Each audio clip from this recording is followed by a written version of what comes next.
রেসিপিতে কী কী মশলা আমি এখানে ইউজ করছি তোমাদের এক এক করে সব কটা মশলা বলে দিই। জিরে গুঁড়ো, টমেটো পেস্ট, লঙ্কা বাটা, আদা বাটা আর পেঁয়াজ রসুন বাটা। তাহলে পুরো রেসিপিটা তোমরা দেখতে থাকো। দেখো তেলটা আমার গরম হয়ে গেছে, এবার আমি হাঁসের ডিমগুলো তেলের মধ্যে এক এক করে ভেজে নেব।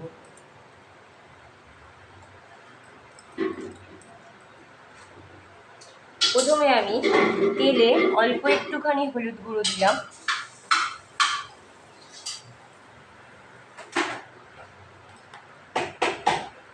অল্প একটুখানি লবণ গুঁড়ো দিলাম,